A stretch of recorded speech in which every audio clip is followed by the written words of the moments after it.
Welcome everyone to Truro Town Council for Monday, June the 2nd.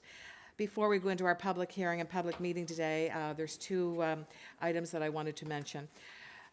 First, we want to extend our sympathy on behalf of Town Council and staff to lifelong resident of Truro, Charlotte McCory, who passed away on May the 24th.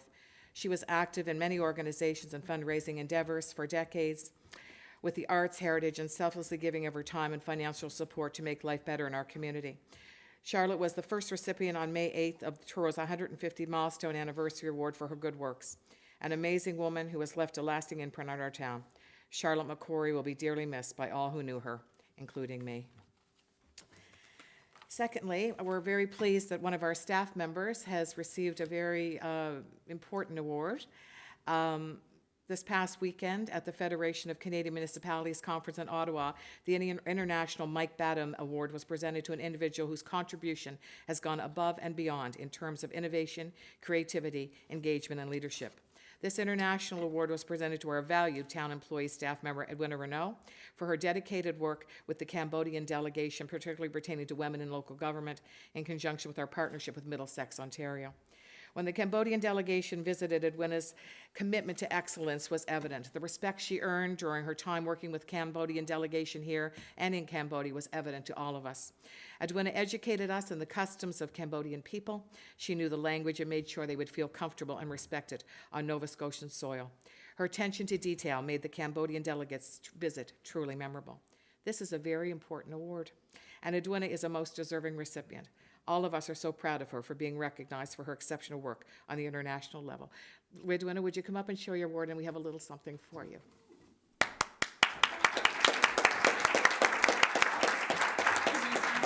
I do, yes.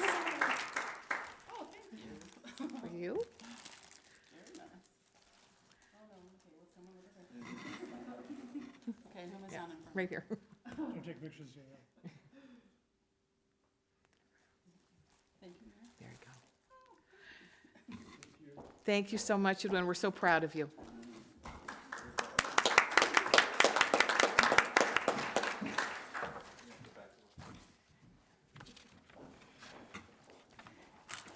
Thank you, everyone.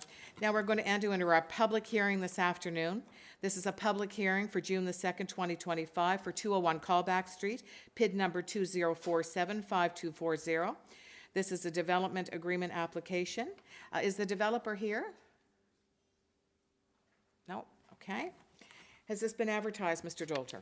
Yes, Madam Mayor, so the public hearing notice was advertised on the Truro's website, under social media platforms, and details regarding the application are also available on the town's website under current development applications. And do we have any correspondence?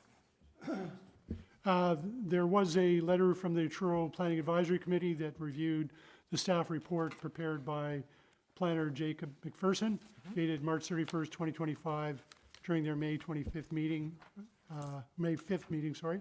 and agreed with staff's recommendation that council enter into a development agreement. Okay, thank you very much. We'll start with the report from the planning department, then an opportunity for council for questions, and anyone in the gallery has any questions about the development. I would now ask for Jacob McPherson with the planning department if he'd like to oh, Mr. Fox, you wanted to? Yeah, no, we're just having some technical difficulties with the projection system, so we're going to have to copy the presentation over to a USB stick and present from the main the presenter's desk. So that's going to be a couple minute delay. Apologies. Okay, all right. We'll might as well just wait for that couple minutes then because we have to get through this first. So we'll just wait. Thank you.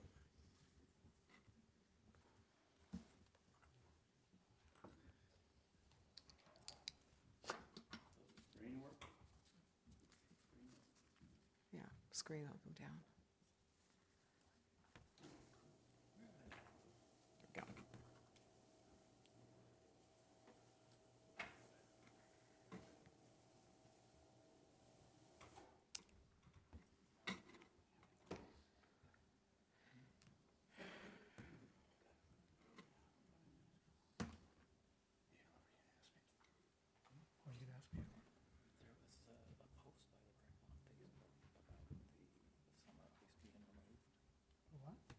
To summarize that made it sound like we told them they couldn't as opposed to they can't.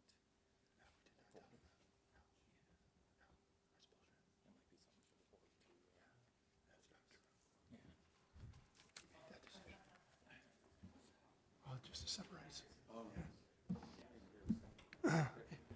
Would you look at that? Yeah, working. excellent. Take it away, Mr. McPherson. It's my pleasure. So yeah, good afternoon to everybody in attendance today. So yeah, my name is Jacob McPherson. I'm one of the planners for the town, and I'm going to be taking you through the public hearing presentation for 201 Callback Street. So this development agreement application was made by RM Architects, Inc. It was made on February 19th of 2025. And it is an application for development agreement to permit a 5-story multi-unit residential building that has a total of 64 units. So this is step 4 of the process, and I'll be going over each step just as some background to how we got to this stage. But this stage is the public hearing where there is a decision made by council, and it can ultimately go on to have a signed permit be issued. So at step 1, so this was on February 21st before the Planning Advisory Committee.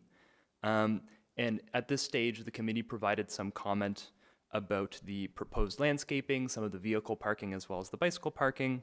And following step 1, the application was posted on the town website, and a public notice sign was posted on the property. So prior to step 2, the applicant provided some modified site plans. They provided their own landscaping plan as well as a stormwater management plan.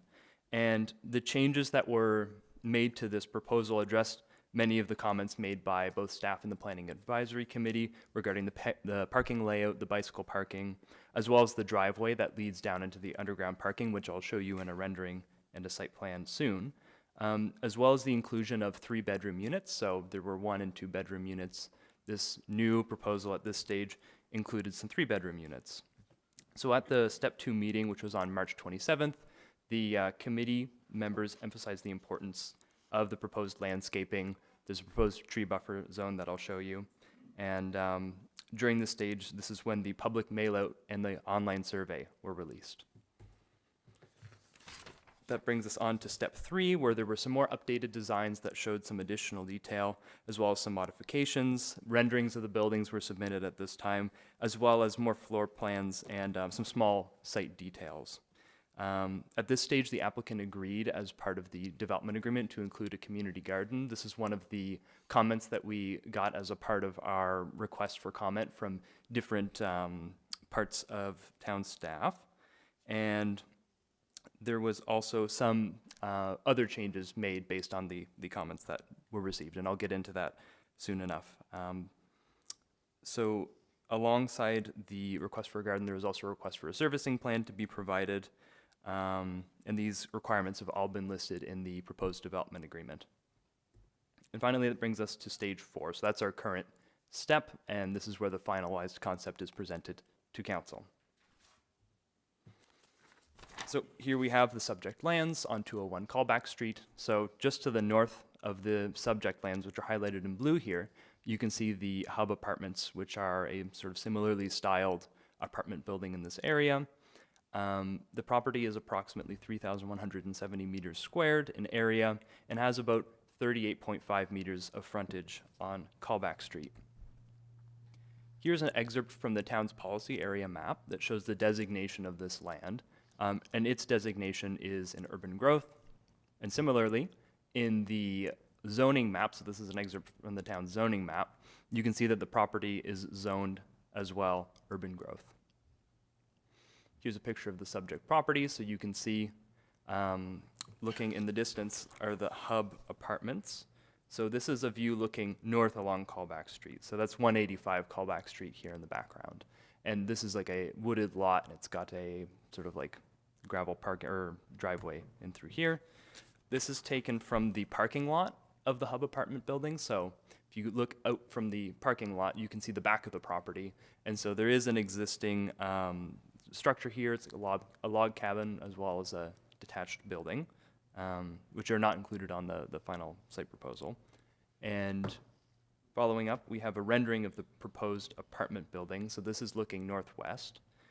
It's a 5-story building. The bottom level would be stone siding.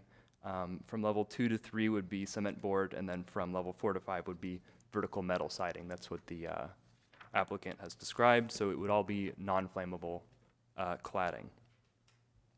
Here's another view from the top, so you can see the ramp down into the underground parking right here, and then this area along here is the right in front, facing Callback Street, is the proposed tree retention zone, which I'll show you on the site plan. This is to give you an idea of the height of the building. And then we have our site plan of the proposed apartment building. So building itself would be buffered from Callback Street using a tree retention area. The town's urban forest supervisor has provided some specifications for retaining these trees, as well as specifications for the planting of any new trees. The applicant has provided a landscaping plan that shows the planting of new trees along the north and south, as well as this tree retention area. One more thing about the landscaping, it also features along the podium area where the underground parking would be a sedum mat, which is a sort of like kind of green amenity space that would be part of the proposed. So diving into a few more details about the proposal, so it would be 5 stories, 64 units. It would have 69 parking spaces below grade, as well as 1 at grade, that's a visitor parking space. It covers 55% of the lot. Parking ratio is 1.09 spaces per unit, and it has 1,666 square meters of amenity space. It has balconies as well as this outdoor amenity space on it. A breakdown of the units, so there is 16 one-bedrooms, 31 two-bedrooms, and 11 three-bedrooms, and there's some approximate square footage for each of them. Here's a ground floor plan, so it shows the way that the units would be laid out. So there's to the west here, there's a lobby area that you'd enter in through, and then you can access all of the units from a central hallway that runs along there, or you can head up the stairs to additional floors. Here is the proposed underground parking. So as I mentioned, it has 69 total parking spaces. It has 36 bicycle spaces, as well as another 4 at the exterior, right in front of the building. And so you can see to the south here is the entry ramp that would lead into the parking area. And this is the part of the presentation that evaluates the proposal against the town's policies and its community plan. And this is policy UG35, and that's the enabling policy that allows council to consider this proposal through the development agreement process. Planning staff have reviewed the proposal based on the applicable policies in the town's planning documents, and it does align with many of the town's planning policies, such as a complementary existing neighborhood and streetscapes, providing new dwelling units on existing infrastructure. So this is an area of town that already has infrastructure, so it wouldn't require an extension of it, as well as the preservation and care of existing trees. So that is, a major amount of space in this site is dedicated to providing some degree of buffering between the building and what is largely single-family units on the other side. There are some potential issues in terms of policy compliance that will be discussed in following slides, and these include the mixture of uses as well as the ratio of parking spaces to dwelling units. So we'll start off with the parking, or the mixture of uses, I suppose, in this case. So the surrounding neighborhood here, as I mentioned, is largely residential. There aren't a lot of sort of goods and services, places to shop that are within walking distance. This submission is entirely residential, which when you consider the site, it does make quite a lot of sense because it's quite a deep lot. It wouldn't necessarily work well for having a lot of store frontage, but it is one of the town's policies to have a mixture of commercial and residential and a mixture of uses. And so when it comes to parking, so as I mentioned, the parking ratio is 1.09 spaces per unit for 70 vehicles total parking. The number of spaces that would be required as of right would be 90 spaces. The proposal does include significantly more bicycle parking spaces than would be required by the town's land use bylaw. And this development is quite close to the NSCC campus, so it's feasible that somebody could use that as a way to access the campus or use ride their bicycle to different services that are within biking distance of the town. It's also quite close to the Cobequid Trail. In terms of servicing and required infrastructure, so a detailed servicing plan is included as part of the development agreement and has been requested by the town's engineer. The proposal doesn't include any major upgrades to municipal infrastructure. In terms of traffic impact, This proposed development would be accessed entirely via Callback Street, and the traffic authority has not identified any issues for the proposed development regarding traffic. Moving on to stormwater management. So the applicant has provided a stormwater management plan at stage 2, and it was received by the town's engineering office. There were no issues identified with the plan. It would actually reduce the post-development flow below the pre-development flow, which is lower than the normal requirement. So it sort of goes above and beyond what the town normally requires. And just for your information, here's a picture of the stormwater management plan. I won't dwell on this too long, but I just wanted to include it for your information. Next up is the height of the building. So due to this being due to the neighboring general residential zone, the height of the building is above what's normally permitted.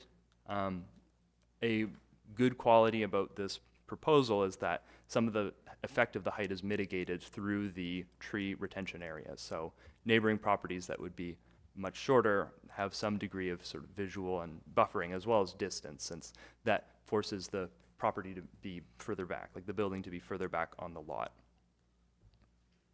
This is reviewed by other departments. So on January 14th, the town requested comments from the standard list of departments and external agencies, which led to some additional discussions. One regarding fire safety. So there were some building code requirements that we checked in with the developer to make sure that they could meet. And there were some small adjustments to the site, moving of a transistor pad. There was the inclusion of the community garden, so that happened at stage 3. So the applicant has addressed both of these comments at that stage. Furthermore, the town's building inspector highlighted the need to have barrier-free units as part of the building code requirements, which the applicant will need to meet. And as well, the town's urban forestry coordinator, as I mentioned, provided some requirements and a report outlining the measures to preserve trees and what kind of new trees could be planted. Moving on to public participation, there were 4 responses in total. So there's a mail out to 56 property owners that were located within 150 meters of the subject property, and this happened on April 3rd, 2025. Of the 4 responses, 3 were opposed and 1 was in favor. There was one more comment that was submitted today that was opposed to the development and spoke to the lack of parking and the height of the building. The development application notice sign was posted on March 17th, and information was posted on the town's website under current development applications starting in March of 2025 with regular updates throughout the process. So, in terms of next steps, this is the final step where, if approved by council, the signed development agreement would be registered and the proposal would proceed to the permitting stage. And staff's recommendation is to approve the proposed development so long as it meets the requirements of the development agreement. And this concludes my presentation. Thank you. Thank you very much, Mr. McPherson. We're now going to open it up to members from council, and then there'll be questions from persons in the gallery only as it pertains to 201 Callback Street. So I have Councillor Fleming up first. Thank you, Mayor Hinton. Through you to Mr. McPherson. First, is there a reason why the developer's not here, or a representative from them? Is there? Not actually sure why they didn't attend today. They have been regular attendants throughout. There must be some confusion around the date of the hearing, perhaps. I have no other explanation for that, but I will say that they have been regular attendants at all the Planning Advisory Committee meetings. Yeah, thank you. I think this is the first. Oh, I know this is the first hearing that I've attended where the representative wasn't here. So, is there any issues with us going ahead with it without them being here? It's not ideal to go ahead, especially if the decision is against the developer and if they can prove that they weren't adequately notified. I don't believe that's the case in this instance, but so it may be appropriate to postpone and come back at a later date. Not sure how that would look in terms of a postponement. I'm not sure how that would work, if we'd have to run a whole public hearing again, maybe. Mm-hmm. Want to speak on that? I mean, procedurally, I mean, we could, again, if council's satisfied, we could proceed, but as Mr. Fox does indicate, if council were to vote against it, the developer could raise the issue of not having proper notice. There's nothing that says we can't proceed without that'll be decision of council. Charles? Stay tuned. Yeah. Any further questions from, okay, yes. Our Solicitor, Charles Thompson. Yeah, I don't have a lot to add to what Mr. Fox and the CAO have indicated. Yeah, if we were to postpone, we'd have to put a little thought into, rerunning the public hearing and how that would work. But ultimately, it is a decision of council as to whether to proceed today or not.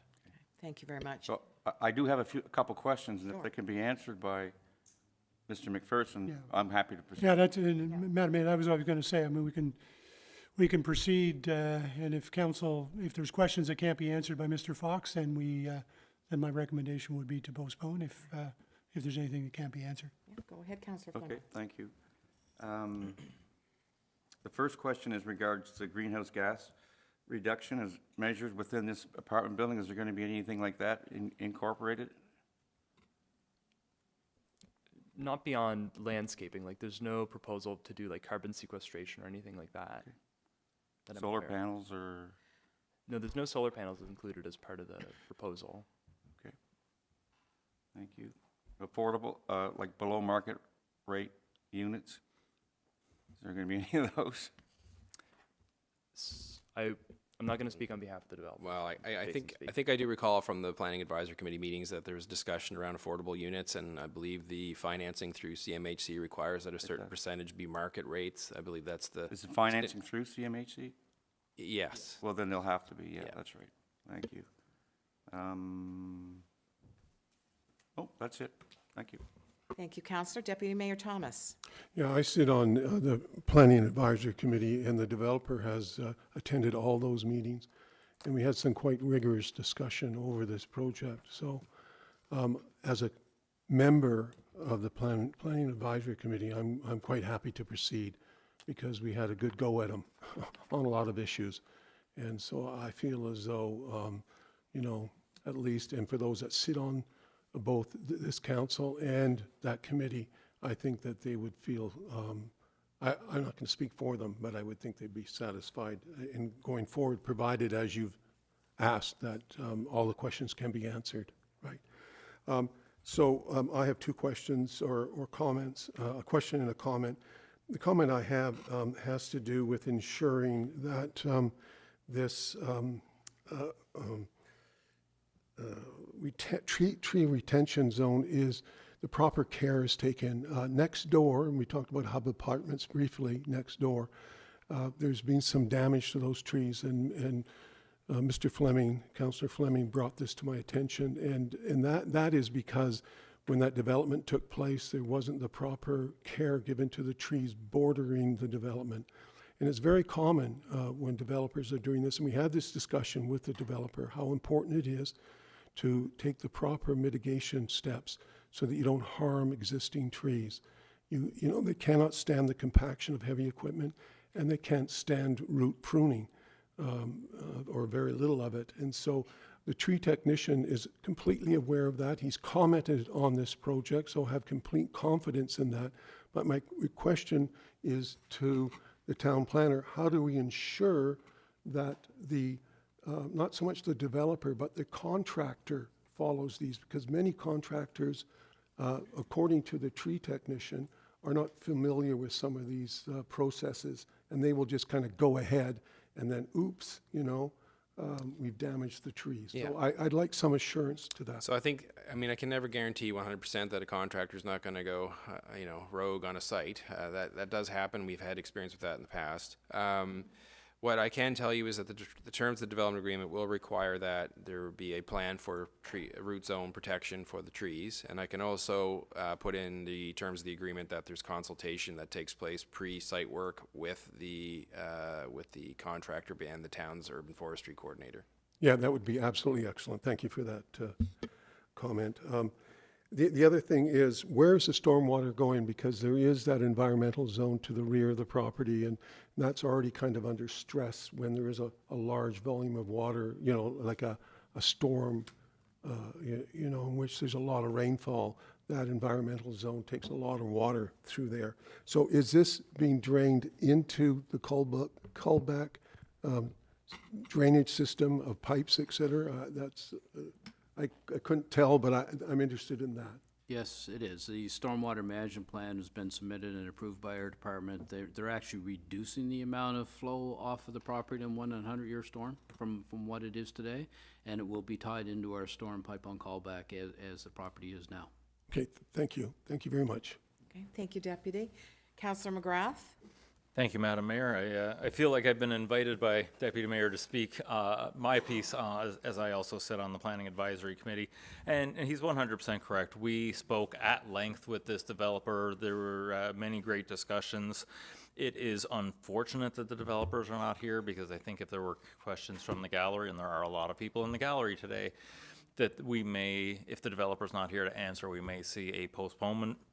But I feel like the committee did its due diligence with the questions and discussions that occurred.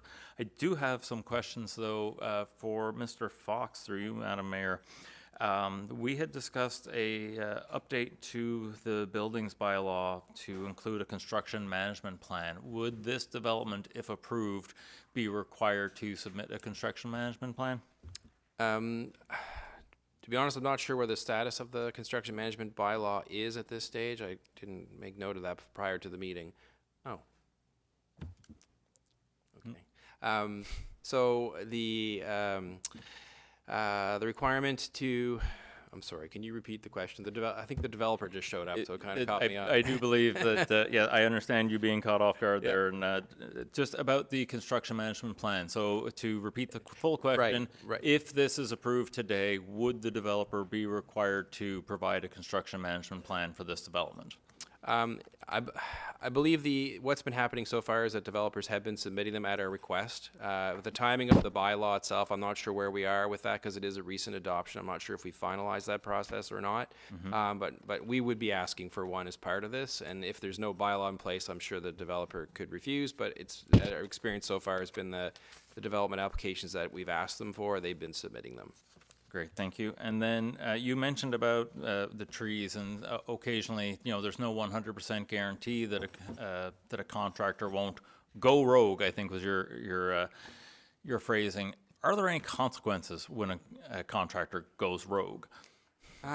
Normally what we would do is we would require reinstatement of the trees, but obviously trees are not something that you can put in a mature tree, and that's the unfortunate reality, is that if trees do get damaged or do die as part of the development process, that it's difficult to replace them. So the reinstatement of trees is the best we have, and we can ask for a reasonable age, but sometimes older trees don't fare as well as younger trees, and you end up with a period when the trees are going to be immature, and you wouldn't have that established canopy of vegetation. Right. And would the construction management plan, or any of the plans here, the permits, would there be a requirement to say mark trees? Because you've mentioned that we have had this issue in the past. I'm aware of a few developments where this is some trees have been taken that shouldn't have been. But I've also seen examples in other jurisdictions where they'll sort of put some snow fencing or even some orange cones or things around the trees to be like, no. Absolutely not. And then if they still manage to take them down, I think there's a very... I think we could arrange that as part of I think that would be common practice as part of the consultation that may take place, or if it's required by council to take place between the developer and the urban forestry coordinator, that they could do that and mark the areas that would be off limits to construction equipment. I think it would be wise of us to require that. Yeah. Thank you very much, Madam Mayor. Thank you, Councillor. Thank you, Director Fox. Welcome, Mr. Mendez. Just push the button there and you'll get a light, and then I'll turn it on. There we go. Hi, my name is Abdullah. I'm RM Architects Roberto Mendez was hired by myself and my partners on this project to handle the development agreement application. He's in a conference in Montreal today, and I'm here to answer your questions. Thank you. So since Mr. Abdul has just joined us, and thank you for being here, do we have any questions particularly for the architect? If you do, light your button up and let me know. Okay, I don't see any. Okay, this could be the shortest question period ever for you. So I guess we're okay. One of the questions that they did ask was about affordable units, which is very important to our council, to having units that are affordable. As we've always said here, what's affordable to one person may not be affordable to someone else. So we're very anxious to have that. Councillor McGrath, I do see your light on. Thank you, Madam Mayor. Just another question did pop into my head. Just if approved, when would you be ready to put shovels into the ground? The intention is as soon as possible. However, there are some obligations that I cannot foresee the exact date to achieve them. One of them being a slightly dynamic period in financing requirements. So as soon as that period is covered, we intend to start as soon as possible. And to the affordable units discussion that we had in your absence, that this is being financed through CMHC, so there would be a requirement for some market or below market rents, correct? Absolutely. As we have mentioned through our rounds in the, with the advisory committee, we intend to meet the mandate with CMHC, and we also have included 3-bedroom units to take into account families that would be seeking larger units. Okay. One question I always ask as mayor is about a car share program, if they're going to be able to have one.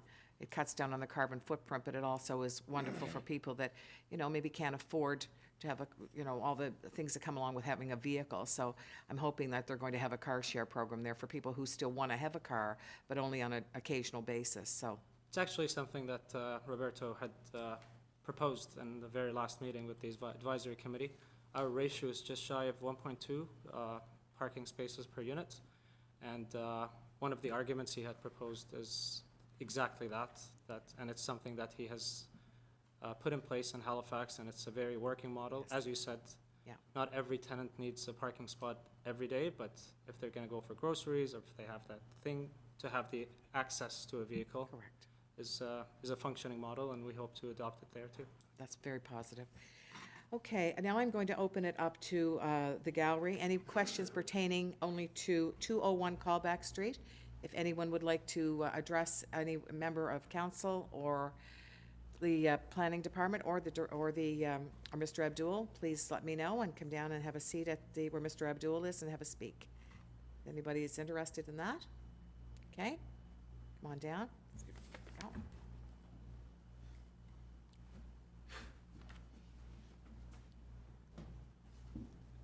I know this face. Hello, Sheila Johnson. How are you? I'm fine, thank you. And Good. yourself? Fine, thank you.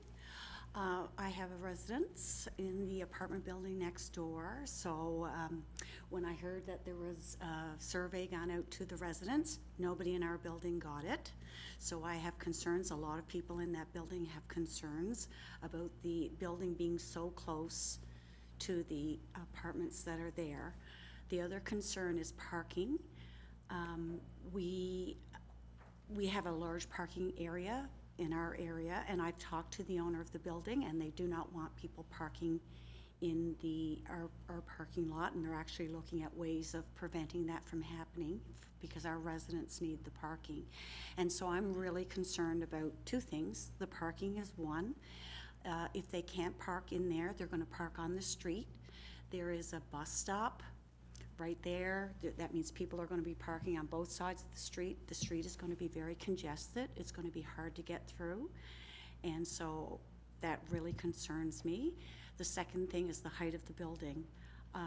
Maybe if we did a smaller building, you could have more parking spots outside to accommodate visitors. I mean, you're going to have visitors, you're going to have guests, people that are living there are going to have people coming to visit and stay for family or whatever, and I think that's really important that you address this, because right now, technically, it's the builder's problem.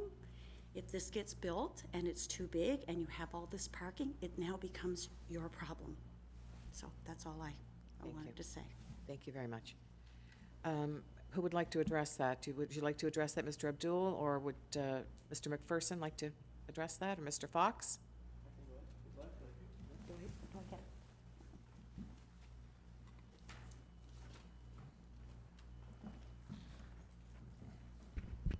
Thank you for your question. Regarding the parking spaces, yes, I agree. We could have added a lot more surface parking, but it was an architectural feature to eliminate that. I think through our conversations with the advisory committee, it was preferred to maintain the tree line that it already exists. And for that, we went for a more costly approach, but we think a more appropriate approach of having all the parking spaces underground. And as far as the ratio goes, we are actually more than a 1-to-1 ratio for parking, and we are thinking of mechanisms like the car share that we had mentioned. So the fact that the size of the building, we could accommodate more parking spaces, but the choice was made early on that maintaining that tree line and maintaining that feel and recessing the building back from the streets maintains a more appropriate facade for the community. Thank you. Any further comments or questions? If I could Mr. just add McPherson? on to that, in terms of notification, so I just wanted to let you know, the town, when it sends out notification as a part of a development agreement, it sends it out to all landowners. It currently doesn't cover people who are apartment dwellers. There's no database to sort of provide that that notification at this time, and so that's, you know, a standard process of the town currently. Thank you.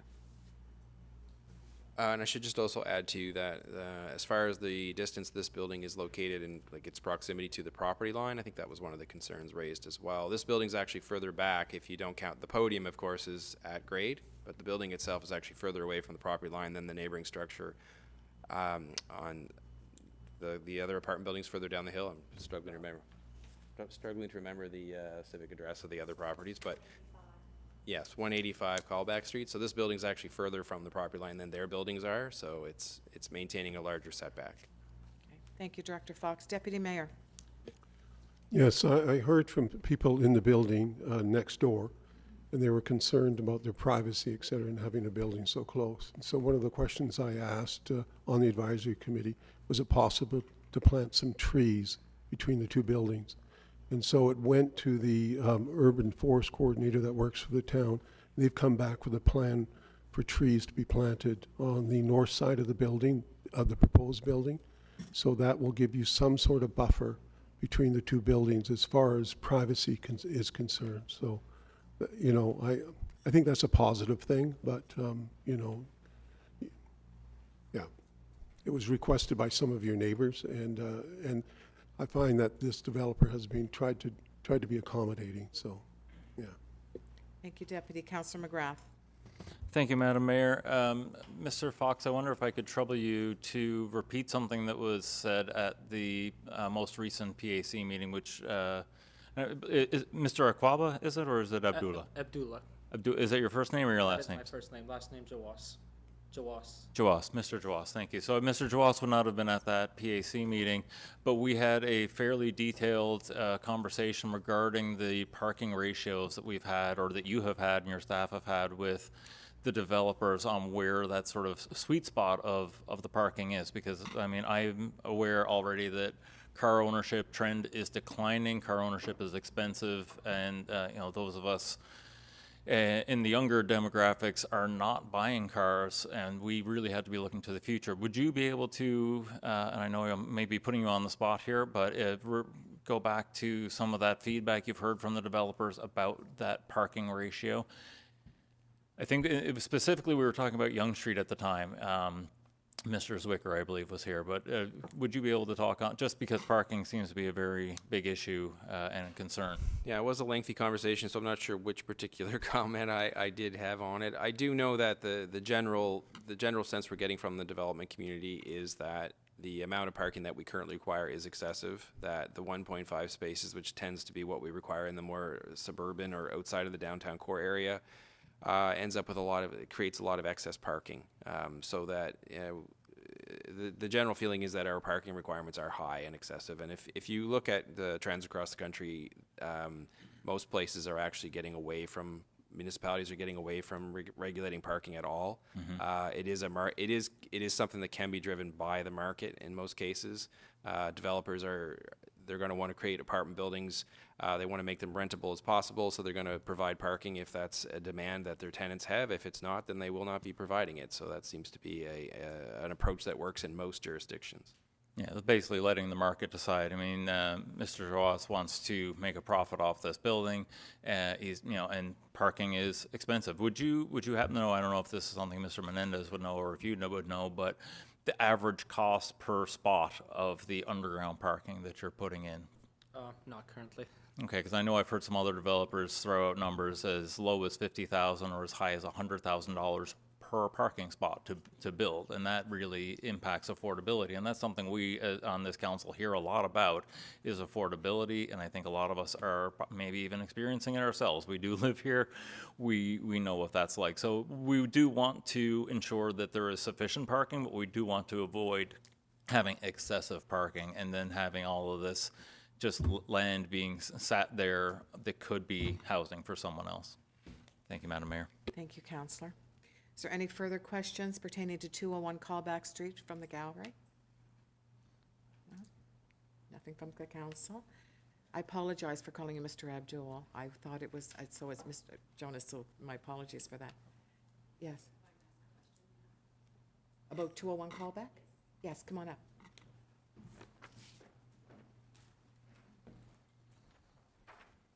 Could you just give us your name, please?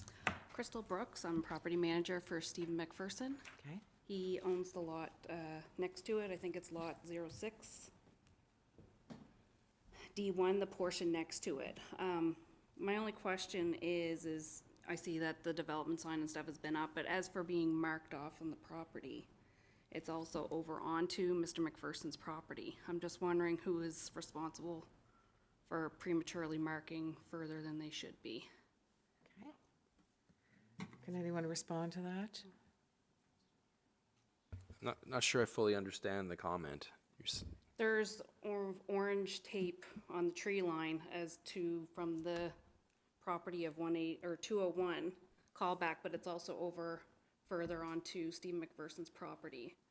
For like, it just appeared since the development sign's been up. So Yeah, we'll have to make sure that with the developer that the survey plan that's been done will be. They'll keep the development within the confines of their own parcel. That would be the normal process. So I'm not sure how that happened, but we can check with the developer. Perfect. To make sure that there is no further, if in this instance there was like trespass onto your property, we'll make sure it doesn't continue in the future. okay, perfect. And one more question about the storm drain. I didn't fully understand. Is it so it's going to be connected into Callback Street, or is it going behind the building? It's going to be connected into Callback Street. Into Callback Street? Yes. Perfect. Thank you so much. Thank you, Ms. McPherson. Are there any further questions on 201 Callback Street? Seeing none, I will ask 3 times. Are there any further questions on 201 Callback? My second ask. Is there any further questions on 201 Callback? This is my third and final ask. Seeing none, I declare this hearing for 201 Callback Street is closed. Thank you very much. We'll now proceed to our public agenda for today. This is a public council meeting for the town of Truro for Monday, June the 2nd, 2025. Mr. Dolder, are there any changes, omissions, deletions to the agenda? Yes, Madam Mayor, there is one item currently listed as, under new business, as 8A. Request for decision, set public hearing date for 730 Yonge Street. The developers asked that to be removed from the agenda, and they will indicate when they want that placed back on the agenda. Okay. I also just want to note that Councillor Talbot and Graham are not with us today. We're attending a FCM meeting in Ottawa, so we wish them safe travels back. I would now call for a motion for the amended agenda. Councillor McGrath, second by Councillor Fleming. All those in favor? Any discussion on this? None? All those in favor, please signify by saying aye. Contrary minded, motion is passed. Thank you very much. The next item on our agenda is the approval of the minutes from May 5th, 2025. I require a motion. Hands up. Okay, Deputy Mayor, Councillor Pryor. Any discussion? All those in favor of approving the motion for the May 5th, 2025 minutes, please signify by saying aye. Contrary minded, motion is carried. Thank you very much. Item 3, petitions, delegations, and correspondence. Mr. Dolter. None today, Madam Mayor. Well, I do have a little correspondence here. and it's pertaining to you, Mr. Dolter. The Long Service Recognition Award Program of the Canadian Association of Municipal Administrators, the CAMA, is dedicated to honoring and celebrating the dedication of their members to public service and municipal management, a cornerstone priority for their association. These awards are based on the duration of full-time, paid employment in municipal government, specifically management roles such as Chief Administrative Officer, which is you, or those reporting directly to them. Recognition is granted and the 10-year mark and subsequently in 5-year intervals. This year, to acknowledge the commitment of our CAO, Mike Dolter, for his remarkable 20 years of service in municipal government managerial roles, he received a recognition pin presented to him at the CAMA Long Service Awards Luncheon held at the annual conference in Mont-Tremblant on May the 27th. Our CAO's dedication to his role has undoubtedly contributed to the advancement of our town. Today, on behalf of council, directors and staff, I want to publicly acknowledge you on this achievement of dedicated service to the Canadian Association of Municipal Administrators with this little token of appreciation, which I had to hide from you because I think you're a little snoopy. Anyway. And there we go. I think that deserves a round of applause for our CAO. Thank you. Not easy to hide stuff from him, I'm telling you, but I'm going to get better at it, I think. All right. I just wanted to say before we, on the appeal there, for people that don't realize, for our development that just passed, there is a 14-day appeal period that happens, and... Not until it's approved, Madam Mayor. Yes, once it's approved, yes, so we just wanted to make that aware. Okay, so now we're moving on, and we are now on to new business. Okay, so we have the request for decision, 201 Callback Street. Yes, under old business. A development agreement application brought forward by RM Architects Incorporated on behalf of the property owners to permit a 5-story multi-unit residential apartment building, including 64 units at 201 Callback Street, and that's under PID 204-75240. A stormwater management plan and landscaping plan was provided to the satisfaction of the appropriate town staff, as was indicated in the hearing.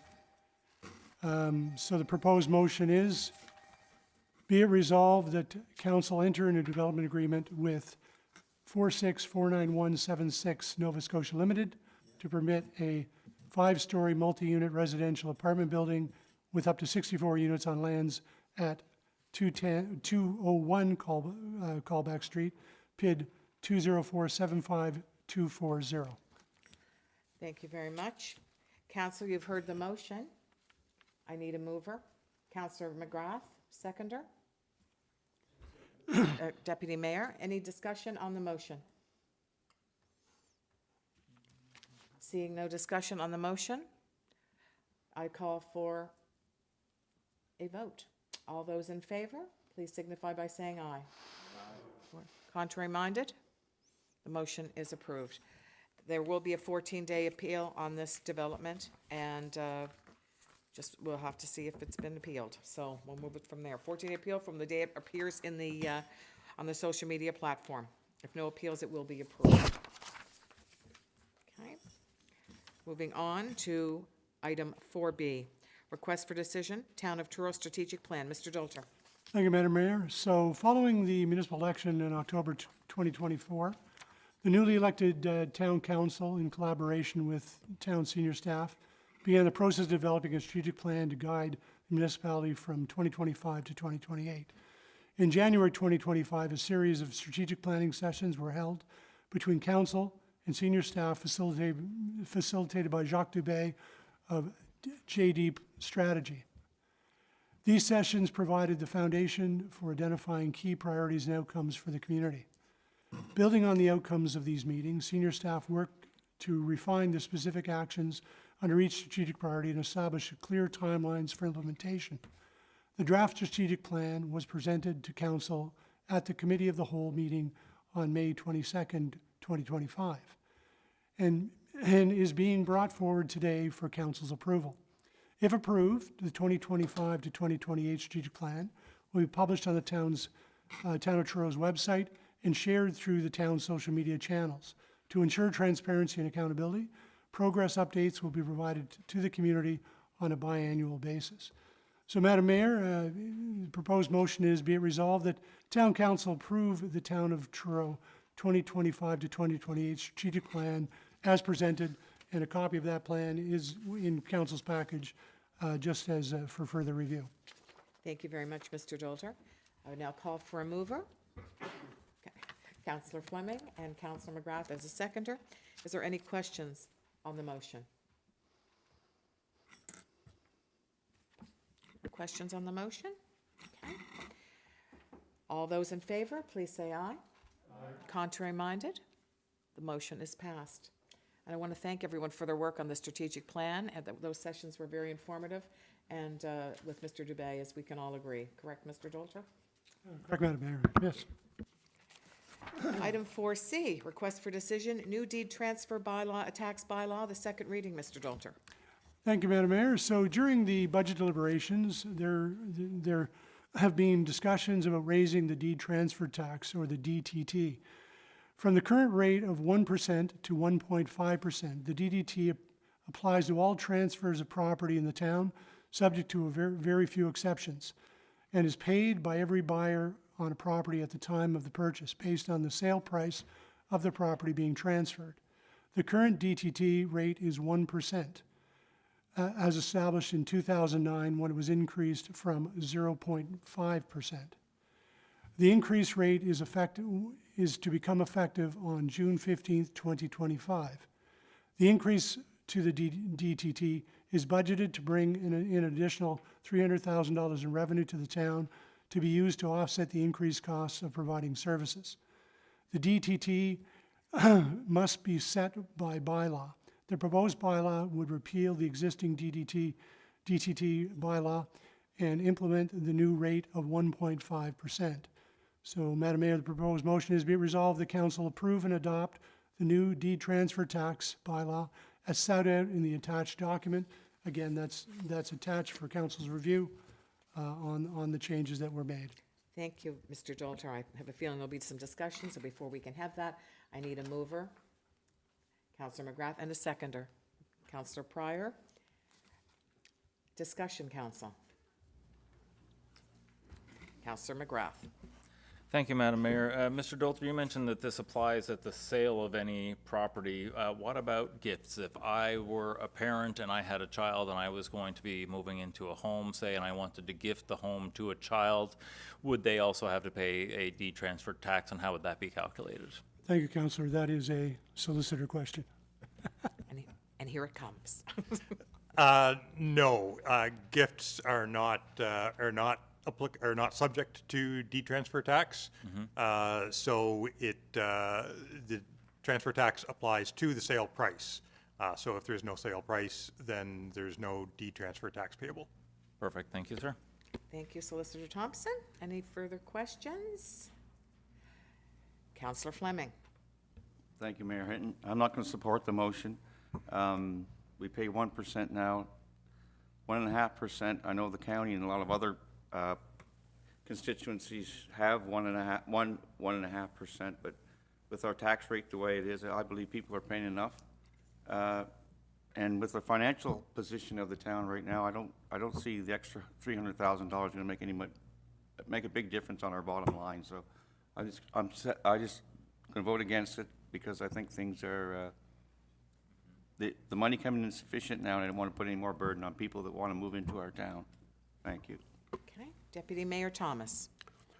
Yeah, I also am not in favor as it is presently written, and I mentioned it this last time, is that I'd like to see the bylaw amended to exclude first-time home buyers. These are only first-time home buyers. So it remain at 1% for first-time home buyers, for all others 1.5. And my rationale for that is when you own a house presently and you sell it, most people, if they've owned the home for more than a year or so, or 2 years, the price of housing is increasing, and sometimes quite dramatically. So a lot of people are looking at 30-40% increase in the value of their home. So I don't see that as a barrier, but I do see this for first-time home buyers that are pinching every single penny in order to try to get into their first home, that raising it, for a $300,000 home or so, we're looking at another $3,000 or so, or whatever it is, sorry, $1,500. So $1,500 doesn't seem like a lot if you've just made, $200,000 on the sale of your last home. But if you're saving for your first home, you're a young couple or anybody saving for the first home, another $1,500 is a barrier. That's how I see it, so I will not be voting in favor of it.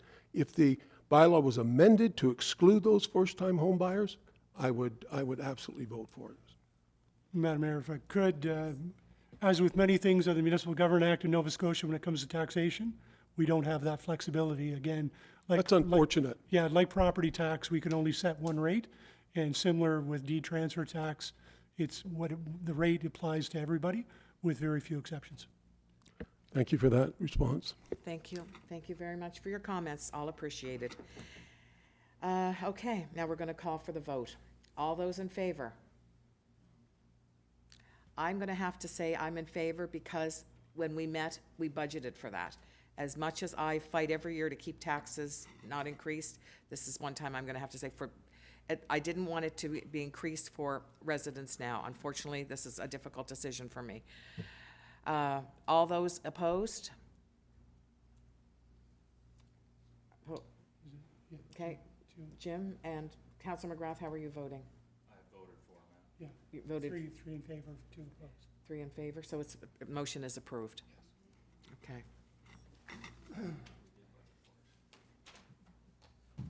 Thank you, Council. Not an easy decision. Item 4D, request for decision RFD, extended producer responsibilities. Mr. Dolter.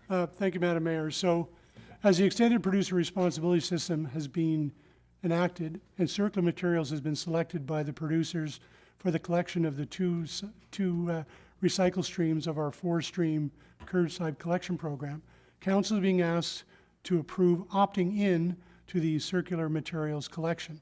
Opting out would mean that circular materials would hire a separate contractor from ours, and they would then be required to do separate communications from our existing communications.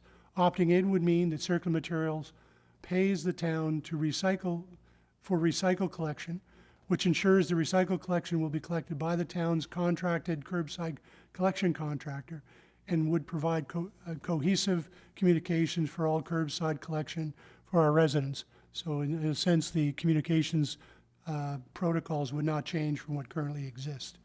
So the proposed motion is be it resolved the Town Council approve opting into the circular materials collection of recyclable streams of our 4-stream curbside collection. Thank you, Mr. Dolter. I would call for a motion. Councilor McGrath, second. Deputy Mayor, any discussion on this motion? Deputy Mayor. Yeah, Mr. Dolter, boy, if you reading that, and if you're hearing that for the first time, it doesn't mean anything to you. It's okay. gobbledygook. So if you could just expand just enough to give us some understanding. So I'm going to ask Mr. McKinnon to jump in if I get anything wrong. Essentially, for all intents and purposes, by opting in, for the time being, our residents will see basically the status quo. There will be certain materials, and I think it was textiles that would not be picked up by the contractor or wouldn't be included. But opting out, again, if we were to opt out, circular materials would hire a different contractor to do the collection, and also there would be a different communications process.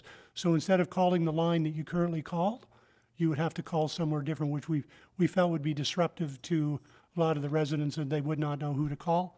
And the current system, from our perspective, I think the Colchester Truro waste collection system is one of the better in the province. So again, we felt opting in would be our best choice. Did I miss anything, Mr. McKinnon? Yeah, no, you said that absolutely correct. The big thing here is the province regulated that this is the way it's going to happen. So whether we opt in or opt out, circular materials is going to be responsible for the collection. Opting in means we stay with our existing contractor and we stay with our existing communications. If we opt out, then we're saying hands off, we don't have to pay the contractor to do the collection, Circular Materials does it, and they have to do all the communications, and then our residents have to call two separate numbers, one number for the recycles, one number for the compost and residual garbage. So they're paying us probably about 5% more than what it's actually costing us to collect the recycles. So we're making a little bit of money by opting in, and we're keeping our communications consistent for all the residents. If we opt out, what about fabric? That whole discussion, I can't remember what it was called, but you know what I mean, materials like fabric, clothing, that sort of thing. Is that, No. do we retain that or not? No, if we opt out, then you definitely won't see that, because that means they're gonna do the collection and we have nothing to do with the communications. Okay, thank you. I think that's clear for everybody, because I Yeah, wanted to bring I- in that again, fabric part of it, because that was kind of all part of the discussion. Yeah, and I think we'll ensure there's a place to call if anybody's confused. Basically, I think by opting in, we have the status quo going forward, other than the fact that textiles will no longer be picked up at the curbside. And textiles are out with the curbside collection, but there's gonna be some new items that you're allowed to include, chip bags and all of those kind of dirty type of plastics that you couldn't recycle before, you will be able to now, because they're being told that they are collecting all of those. A whole new skill set in recycling again, so you have to keep on top of it, because I think if we opted out, the fabric, the textiles, we had to take them to over to the recycle center ourselves. Wasn't that what we heard when we had? Yeah, opting in or opting out, they're no longer gonna be collected. Okay, there you go, there you go. So, yes. So Okay. textile, yeah, individuals, if they want to recycle textiles, still have to take those in themselves. Okay, That's the chain. okay, Councillor Fleming. Thank you, Mayor Hinton, through you to Andrew, or Mr. McKinnon, sorry. You mentioned money savings, so I guess we're not going to be paying our contractor to pick up those. Is that my understanding? Is that correct? Sort of. We're gonna pay them, but we're being paid by Circular Reimbursed. Materials to do it, and it's costing us about $185,000 a year, and they're paying us $205. So Okay. they're paying us a little bit more than what we're paying the contractor currently. Right, okay, thank you. And when is that going to start? December 1st, I believed. Okay, next year. Yeah, so it's December 1st this year, and we prorated in the budget the amount of additional costs they would offset Yeah. as of that date. Great, thank you. Councillor McGrath, no question? Okay, perfect, okay. All right, so now it's time for the vote. All in favor of the motion, please signify by saying aye. Contrary-minded? Motion is approved. Thank you very much. We now move on to item D, our in-camera summary reports. Mr. Dolger, do we have any? Yes, Madam Mayor, so in camera, we met on May 16th. There was one item of a legal nature that was discussed by council at that meeting. Thank you. There was no requirement for an in-camera today. No, nothing today. Thank you. Item number 6, our committee reports. After each report, council may have questions. All reports are presented. I'll ask for a motion that the reports be approved and any final questions can be brought forward. Our first report is from our CAO, and Mr. Dolter, take it away. So thank you, Madam Mayor. So as council is aware, I attended the Amen Spring Conference from the 7th to 9th of May. The conference was a chance to discuss issues with colleagues from across the province and to get some updates from the provincial government on issues they're working on that impact us at the local level. There was a wide range of topics discussed, including impact of tariffs on municipal operations, accessibility, artificial intelligence, and housing. Again, it was a good few days, and again, there's some follow-on meetings that came out of that as well. The CAMA conference. So, as the mayor indicated earlier, I attended the Canadian Association of Municipal Administrators Conference last week. This conference brings administrators from across Canada together and provides an excellent opportunity to network, learn about initiatives from outside the region, and discover ways to work smarter and more efficiently. There was a good representation from Nova Scotia at the conference as well. I had the honor, as you've already indicated, Madam Mayor, to get my 20-year pin, which was a nice ceremony, and it was good to get on stage with a bunch of my colleagues. I have a picture which I may share with council later on. I don't do a lot of social media, so I haven't posted it. The next item is the rec board action. So recent steps to refocus the Rath East Link Center became public over the last few weeks. While some may question what has been done, the public should be aware that actions were taken as a result of lengthy review and discussion and analysis. Through the new board, we hope to ensure a secure future for the facility and the regional events that it's connected to. So the job evaluation review. Job evaluation process for non-union staff is ongoing. Department heads and staff have been working with our evaluation contractor, Knightsbridge, Robertson, Surratt, to review all job descriptions. This process will be completed within the next few weeks, and a final report is expected around the end of June, and it might be more lengthy than that, but I need to confirm that. Once we have an opportunity to review the findings, a recommendation based on the report will be brought to council for a decision. Department of Emergency Management. So with the formation of the department, CEOs from across the province representing towns, counties, and regional municipalities have been asked to form a consultation group to advise the province on emergency management issues affecting municipalities. I had the opportunity to attend the first meeting on May 14th. This first meeting discussed fire services, the new public alert system, vulnerable persons registry, ground search and rescue, flooding, and we also had an update from the department on what its mandate will be. There's certainly more to follow on this, Madam Mayor, as the department's kind of sorting out some of its priorities. And again, it's good that they're getting input at the municipal level as well too, because we all know the impact that emergency management has on us and has had on us over the last few years. Number 2, Construction Battalion Athletic Facility. An update was provided to the public last week on changes to the scheduling for the unveiling of Number 2 Construction Battalion Memorial on the site of the Number 2 Construction Battalion Athletic Facility. Staff have recommended a delay from the original August 1st, 2025 date to ensure that all construction activities are completed prior to installation work on the memorial commencing. This is the best option to prevent any conflict between the two projects. The new date of the ceremony will be provided as soon as possible, and we hope to have that date around the first week of July. We're waiting to find out a few things. Particularly, we're monitoring the progress of the contractor on site now, and we want to make sure that their work is completed before we start our installation process. The International Associated Firefighters conciliation process. So I'm pleased to report that we have reached a tentative agreement with the Truro Fire Service Local 1627 through the conciliation process. We await the final results of the union vote on acceptance of the terms that we have agreed to.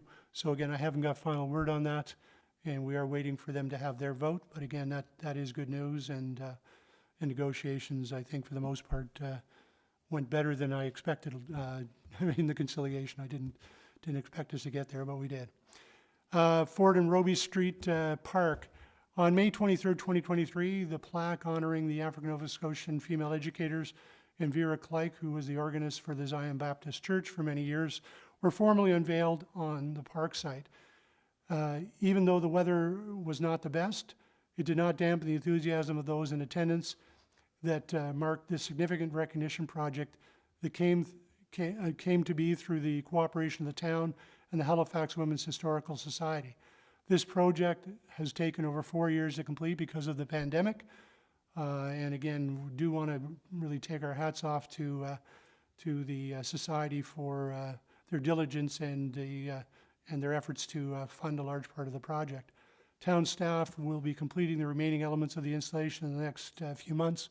And we did provide at the ceremony a mock-up of what the site is going to look, and there's a lot of concrete work still to do, but again, we didn't want to get started without, in conflict with the actual date that was set and selected by the society. So again, more to follow on that, but we will get that underway as soon as possible. As far as strategic initiatives and communications, a couple areas to highlight.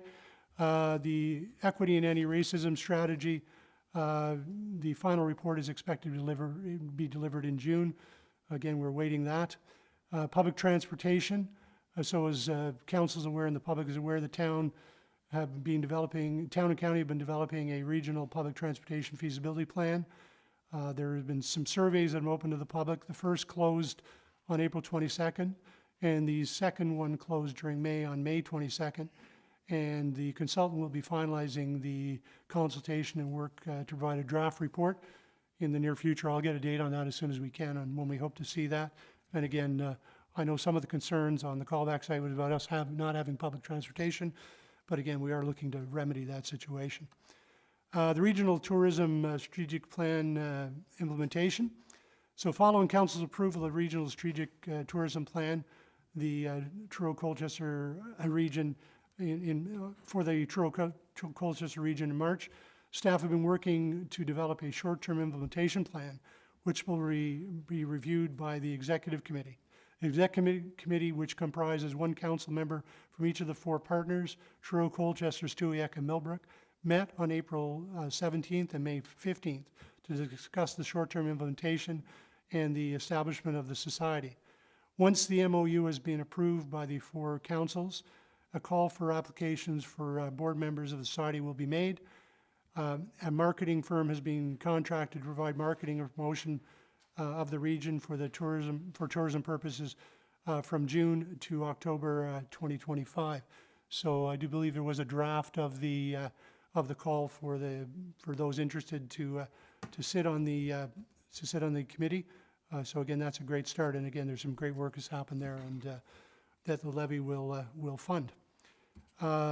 There's been some ongoing communications as well, Madam Mayor. So staff attended with the mayor for the Mayor in Chief's breakfast and answered questions from the public. And Madam Mayor did a great job there. And again, the other mayors and the chief were there as well too. So some good information provided there.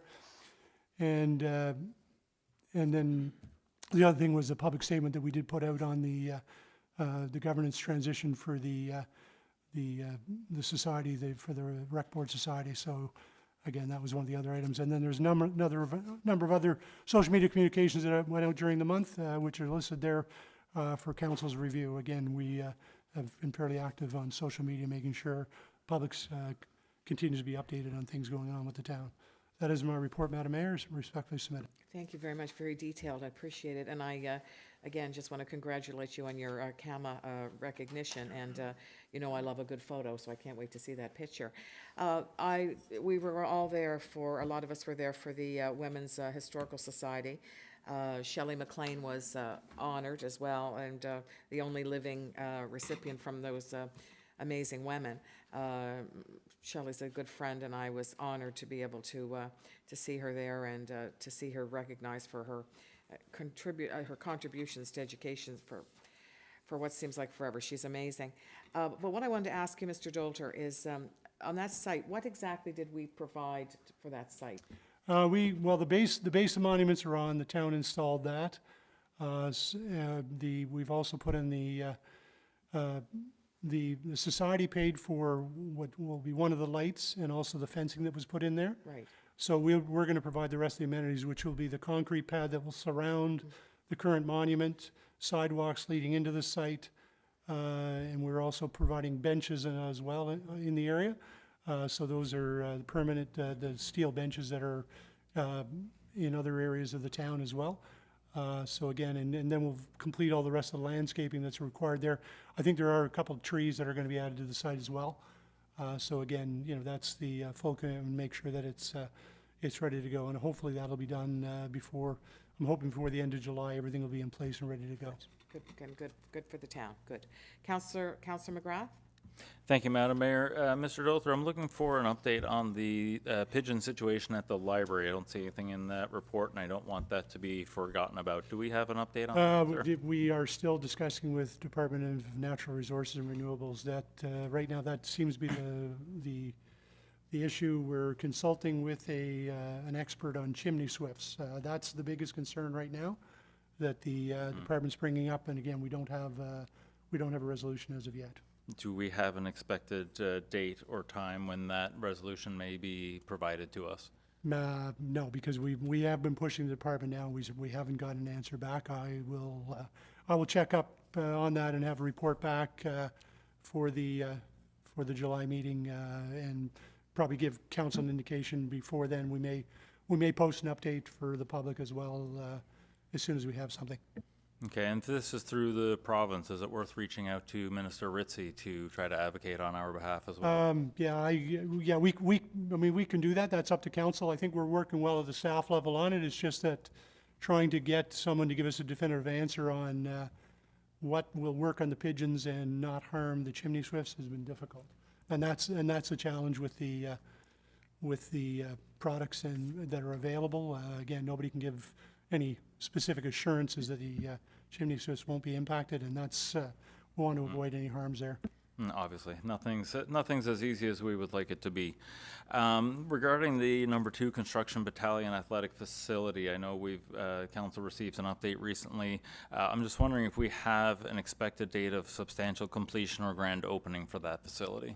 Again, this has been an ongoing discussion. We likely will do similar to we did with Victoria Park Pool. We will be doing a soft opening in 2025, and then we'll do the grand opening with the sponsors probably in 2026 at the beginning when we can have a full track season. What we don't want to happen is we don't want to have the grand opening overshadowing the number 2 construction battalion recognition event. So again, we'd like to separate the two of those. We feel the original date, the contractor was going to be done by the end of June. We have indications that may be leaking a little bit into July, and that's exactly why we didn't go with the 1st of August, because we thought that this may happen. So right now, I think we have a revised schedule that shows the middle of July has been proposed. We have not accepted that schedule as of yet, and I know that the project manager for the town is going back to them to question the revisions to the schedule. But again, we hope by end of June, mid-July, that it will be completed with just some final items, and then we can get the work we need to do for the memorial and those ceremonies underway as quickly as possible after that. Okay, so we won't get a full track season out this year, but possibly No. a partial track season. Well, my understanding, and Director of Parks, Recreation, and Culture can correct me, but I believe track is in this spring, for the most part, but there will be some training on the track for the current year. Yeah, we do have a local sport organization that can train and maybe have a small competition, but throws won't happen this year because the grass still needs to grow in the throws area.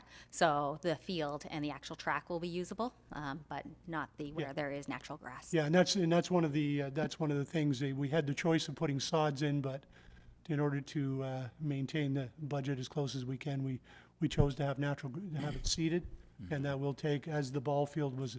Parts of the ball field were as well for the grass to grow in and to take full root before it's being used. Okay, so if we don't have throws available, we're not pushing to try to host the high school provincials or anything like that, or the provincial and regional. That is taking place as we speak, or took place last week, so it would be next spring, and they are hoping to host that here. Excellent, thank you. Back to Mr. Dolter regarding emergency management.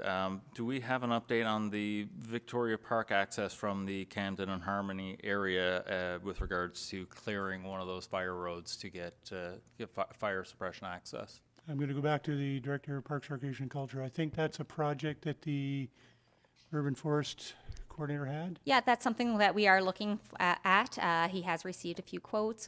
We've applied for a couple grants, so it is ongoing. Perfect segue into my next question about grant applications. I see one here for wildfire mitigation in Victoria Park. Are those related? Yes. Perfect. Thank you. Thank you, Councillor. Thank you, Director Sims, for that. Deputy Mayor. Yeah, when it comes to the Department of Emergency Management, I know that in the past, it's easy to be critical, but here we go. I think the communication plan for emergency management has seemed weak in the past. For instance, when we have these horrific hurricanes that come through, and some people lose their power in their home for 10 days. And I know one year, several years back, we lost it for 10 days, lost our telephone, and CBC television had good coverage, but when you don't have any power, you're not hearing anything, and then you're just blind, and you're wondering what's going on. And I think there needs to be a concerted effort put together for a communication plan, even like a daily update plan that involves a way of getting through to people. People all have cell phones now, but what happens if the cell towers go down? I mean, we need, I believe we need a plan in place for communication that's rigorous and will really provide the information that we're looking for. And I just wondering, was there any discussion at the meeting in regarding this? I guess from the bigger picture, from a provincial aspect, yes, they put in place a number of initiatives, particularly looking at embedding provincial officials in the local EOCs, and as well as representatives from Nova Scotia Power as well too, to be able to get those communications out. We also looked at the alert system as well, so that's one of the things that we will have access to, which we didn't have during Fiona. We'll be able to tap into the provincial alert system, so all cell phones, anything that's available, and again, I know when the power's out, we don't necessarily always have those, but during Fiona, for the most part, the cell system didn't go down. So you'll be able to we locally will be able to use the provincial alert system to do local alerts that will go through the cell systems. So that's one of the ways we'll be able to do more up-to-date communications. We didn't have access to that before, so that'll augment the Everbridge system we have now, but it'll use it'll augment the system so that we can post local alerts through the provincial system. So that's a new update and a new change they've recently made. Right, and I think from a social aspect, you can't communicate enough. When the community's under stress like that, it's important to have really good communication, and that's why, I'd like to even see daily updates from the mayor or whatever. I think these things are important. Yeah. So I think we can improve on the model that we've been using, and I'd like to see that as part of a planned approach of communication. Yeah, and each, and as you know, Deputy Mayor, each situation is unique, so we'll look at augmenting that as we can, and then be sitting down with council and talk about roles during an emergency and who does what, and how those communications are done. Yeah. Thank you very much, Mr. Dolter. Thank you, Deputy Mayor. Point well taken. Thank you. We're now going to move on to our second report, our corporate report, but since our Director Russell is not here, I assume you're doing double duty today? I am doing that one as well. Thank you, Madam Mayor. So, corporate service report for the period ending April 30th, 2025. So the attached financial statements that provides an overview of the financial position of the town operations at the end of April 2025. Council received a copy of those statements. So again, being this early in the year, obviously the fiscal year has just begun. So total revenue at the end of April was 15.9 million, or 39.9% of the annual budget. This is the first period of the new year, and revenue is booked as it's billed. Several revenue lines are booked on a quarterly basis, so we're at zero in this first month. Property taxes are billed in April and is at 50% of the total budget, as would be expected. Expenses, so total expenses at the end of April were 2.7 million, or 6.8% of the annual budget, in line with expectations. A few of the items are noted below related to the budget items that occurred early in the year, resulting in higher percentages being spent. So again, I think in council's package, these items are highlighted. So under general administration, grants of $228,000 were paid in April, and that's 45% of the budget, and that's subject to the approvals that council did during the budget process.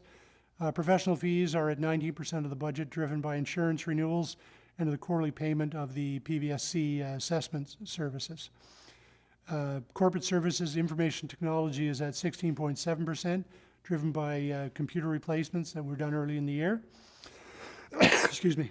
Professional development is at 41.1% of the budget due to the purchase of ammunition for the annual firearms training and qualifications. So a big part of that police budget for professional development is actually range qualifications. Engineering and public works, professional development is at 21.5%, driven by different subscription renewals. Capital updates, also attached is a copy of the capital budget and spending as of April 30th, 2025. Spending is booked when the invoices are entered for payment. Values are shown at total cost. However, However, some of these purchases will be partially funded by grants. So again, this is a new report for council, just to give you a progress as we go through the year on where we stand with the capital programs. So again, I think it's probably valuable information. From a procurement perspective, the following projects were awarded in April. These projects have been previously approved through the budget process. So under information technologies, software procurement for $9,600, police services, new fingerprint system, $33,583, information technology with various computer replacements at $72,083. Planning and development, new hybrid vehicle was purchased for $50,589. Again, police services ammunition for $22,319. Information technology, we added an additional radio channel for $9,325. A modem replacement for $3,400, and a performance laptop performance laptop, sorry, not one laptop, for $14,335. As well, from information technology perspective, staff are starting with the installation of the IT equipment at the No. 2 Construction Battalion Athletic Facility. And again, that's underway, and again, that will bring all the technology required to run the facility. Again, the reports are attached for council's review, and I'm open for any questions that council may have. Thank you, Mr. Dolter. Any questions? Deputy Mayor. I just have a comment. I really enjoyed the level of detail in the operating budget. I think it's increased. I believe it has. And I want to thank the town for putting that together. Yeah. No, we felt the previous reports didn't provide enough detail for council or the public. So again, this is still a macro version, but again, I think it provides the necessary detail. Excellent. Thank you, Deputy. Seeing no further questions, we're now going to be entertained by our Fire Chief, Chief Blois Curry. Take it away, Chief. Not sure if it'll be entertaining, but through you, Madam Mayor, to council. For last month, we had 89 alarms. We had 3 structure fires, 1 excavator fire, 1 propane leak, 6 motor vehicle collisions. We assisted EHS 58 times. We had 12 fire alarms, 1 burning complaint, 2 mutual aid calls, 1 chemical spill, and we assisted our lovely police department 4 times. The fire inspector's report, he did 6 fire inspections, 5 follow-up inspections, did 5 inspections for alcohol and gaming, issued 4 vendor permits, did 2 fire investigations, and lifted 4 orders to take action. Also this month, the Fire Inspectors Association of Nova Scotia had their annual spring conference at the Best Western, Glengarry. A week-long seminar focused on the education and emphasized on inspections of high buildings and recent changes in the National Fire Code and National Building Codes.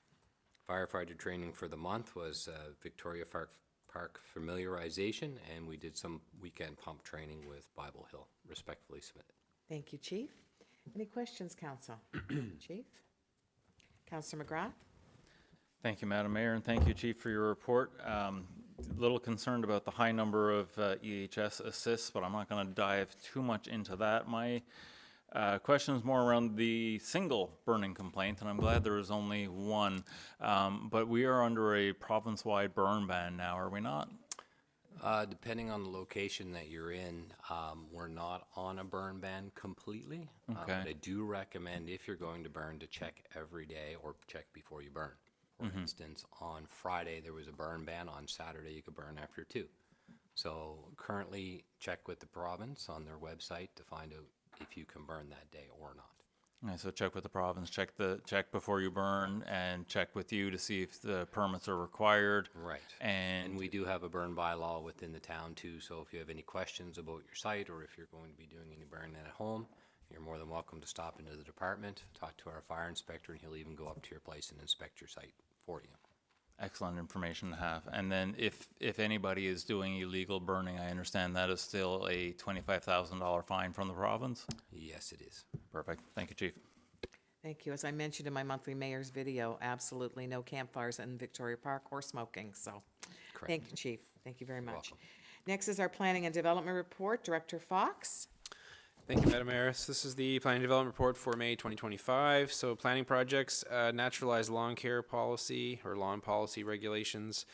So staff are currently working on a review of examples of naturalized lawn policies and regulations from other municipal jurisdictions across Canada, and we will be preparing a report and recommendation on a recommended naturalized lawn policy and regulations for the town, and that will be presented at next month's meeting.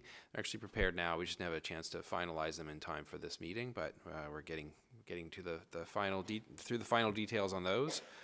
Planning applications for the month of May, we had 11 active applications, which I believe is the most active applications we've ever had at one time in my entire career at the town. So we have one at 656 Yonge Street, one at 60 Golf Street, one at 730 Yonge Street, one at 373 Roby Street, application at 201 Callback, one at 67 Inglis, one at 37 Braemar, one at Rexdale Ford Marshland Drive, an application at McClure's Mills and Lower Truro Road, an application at 199 Willis Street, and an application at 155 Arthur. We have one active site plan approval application.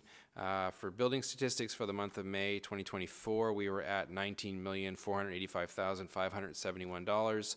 For the month of May of this year, 2025, we are at $357,416. Bylaw enforcement for the month of May, we had 54 active files and 21 of those have been resolved. Respectfully submitted. Thank you very much. Any questions for Director Fox?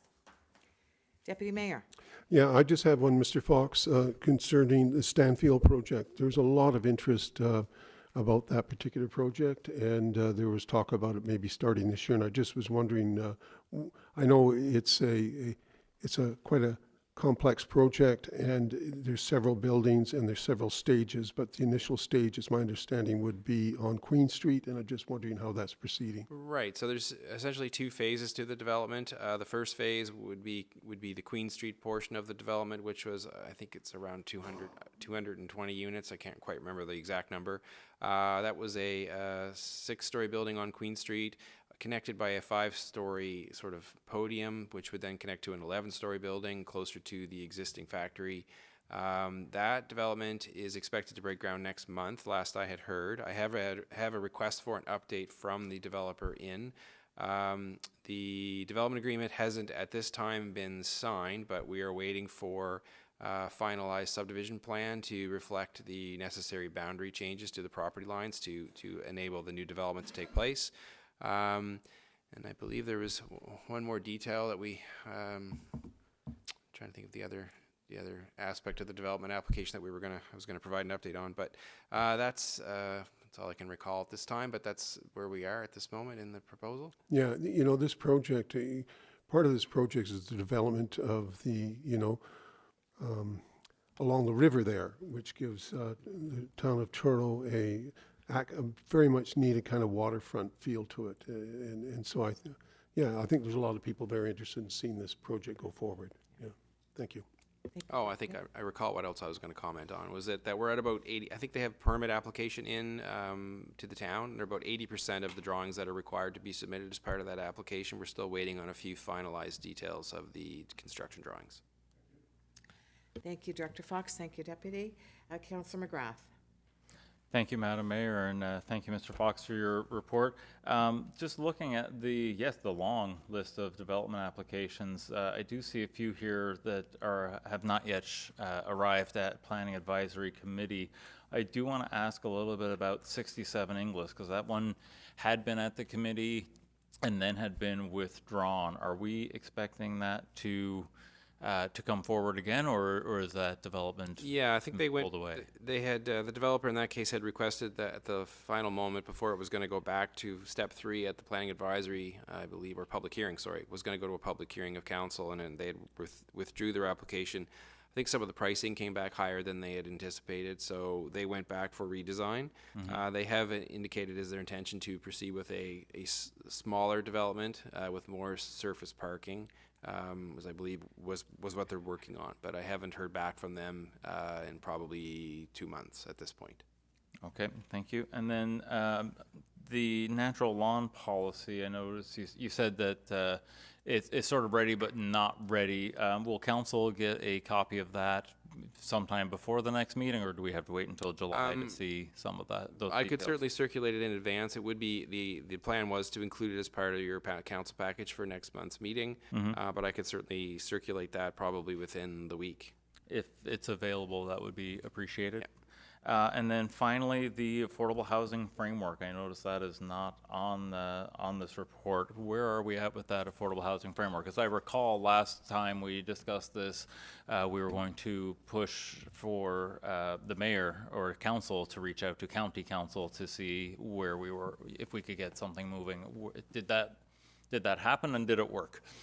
I believe the CAO's office was going to contact the CAO. Yeah, I still have to have a discussion with the CAO from the county. I haven't had an opportunity to do that yet with some of the other things that have been going on, but we can discuss, we have a meeting with them this week, so we can have that discussion.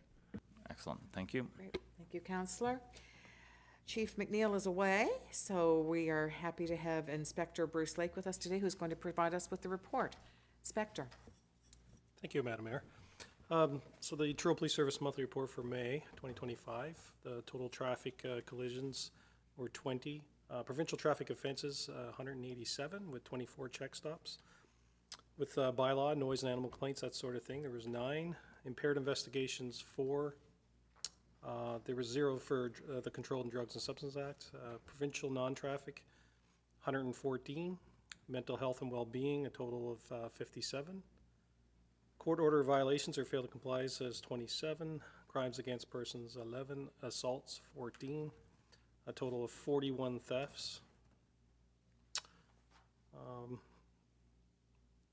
Mischief 19, break and enter, there was 2 reported, fraud and forgery 5, suspicious persons and vehicles 99, various alarms 15, and police calls for general assistance was 115, for a total of reported calls for service 763 with 220 resulting in charges. There was a total 23 parking tickets and 63 speeding offenses, respectfully. Thank you, Inspector. Any question for Inspector Lake? Councillor McGrath? Thank you, Madam Mayor, and thank you, Inspector Lake, for your report and for being here. Regarding the speeding offenses, it looks a little higher. Is that maybe because we have the speed trailer repaired and deployed? I've seen it out a couple of times in my travels. Are we getting good data from the trailer? We're just starting to receive that data and just starting to really use our trailer on a regular basis. So we'll have a little bit more information moving forward, I'm sure. It hasn't been used per se yet for what you're thinking, I guess, for targeting certain areas, but it's certainly more of a, it's getting used, and we'll get the data soon to be able to use that.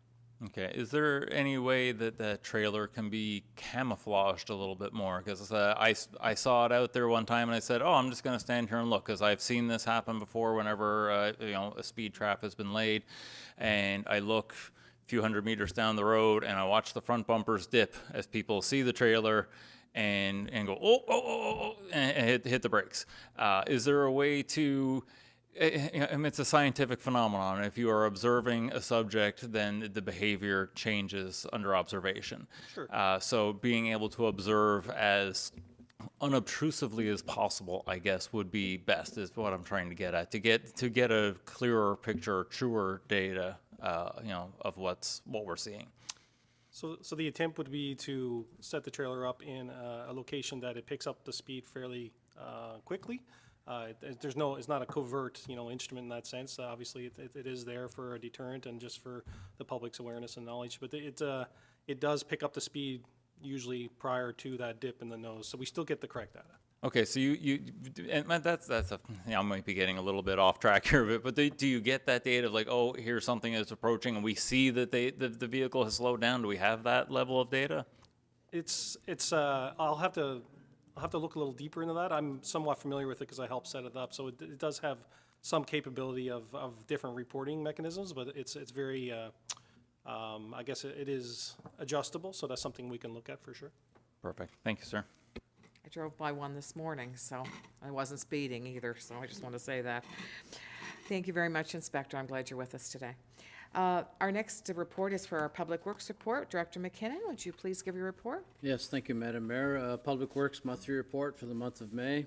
Engineering summary, during the month of May, Public Works staff continue working on asset management projects. Staff continue with project oversight services of the TAC grounds redevelopment and the Argus Drive ball field projects, the rail yard pump track project, as well as the stadium rebuild projects. At the previous monthly council meeting, a brief presentation on the extended producer responsibility EPR system was provided. Since that presentation, circular materials has revised the opt-in deadline to June 20th. As such, your request for decision was provided for today's council meeting. Public Works summary, transportation crews have been busy with street patching and concrete maintenance. They laid 102.5 ton of asphalt, patching various water and sewer cuts from the winter and multiple miscellaneous potholes. They also continue with downtown maintenance, sign maintenance, and street sweeping. Environmental services crews continue with water and sewer maintenance activities, which included hydrant maintenance, catch basin manhole maintenance, and pump maintenance. Crews renewed 2 sewer laterals, installed 1 new sewer lateral and 2 water laterals. They also tended to 1 water main break. Respectfully submitted. Thank you very much. Any questions for our director? Councillor Pryor. Hi, Mr. McKinnon. My question is, someone has asked me if you will be paving the Victoria Street parking lot. No, we had got a price from a local contractor to do a spreader patch on the worst area of it, and it was beyond what we could afford with our maintenance budget, and we didn't budget the capital project for this year, so we took out all the bad spots and we just gravelled and graded it, and we'll be doing dust control all summer on it. Thank you for doing that. Thanks. Thank you, Director McKinnon. Now, Ashley Sims. Director Sims is going to present her report for Parks and Recreation and Culture. Thank you, Madam Mayor. Staff attended the Recreation Nova Scotia Anti-Racism Summit. The summit focused on best practices and trauma-informed approaches to advancing anti-racism in recreation.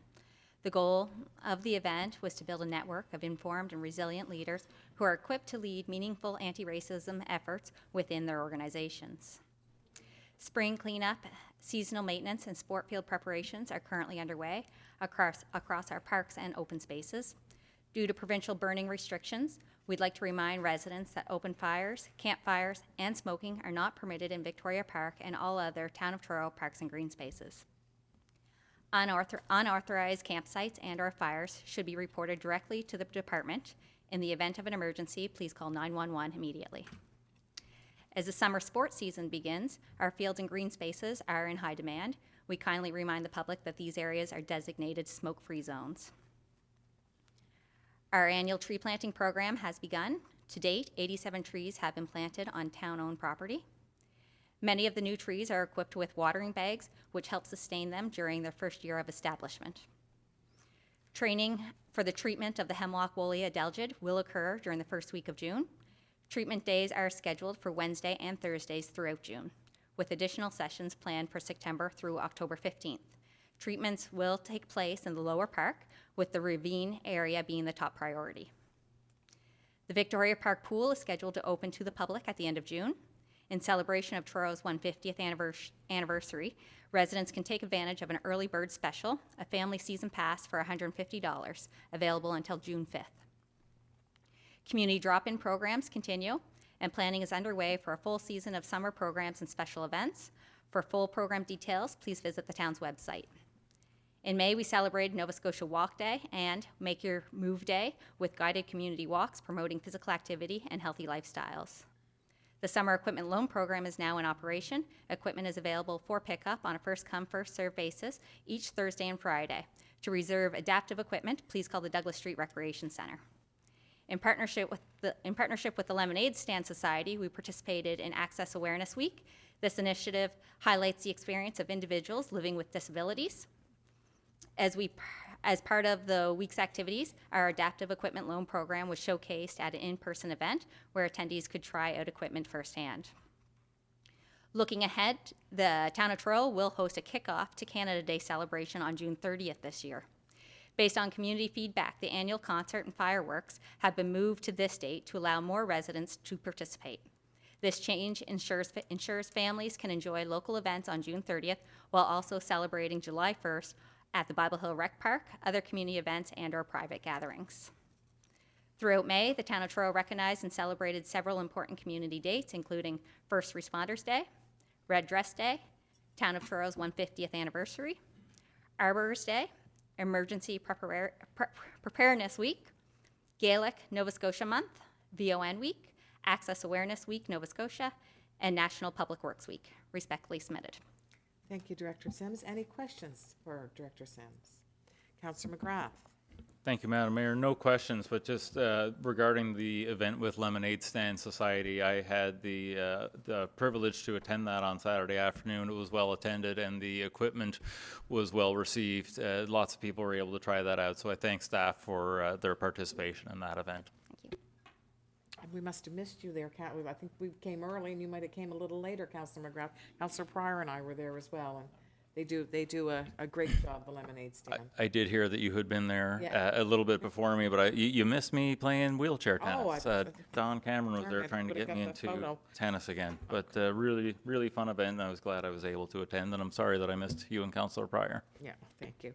I do think that was a very smart decision, Director Sims, moving the events to June 30th. Over the years, I think a lot of young families had a hard time because of, bedtimes and people have to work the next day. So I think that was a very, very smart move. I also want to mention too that the Pride Parade is coming up on Saturday, June the 28th. So we're happy. We're always involved in that here, and we're happy to be in it. So thank you very much for your report.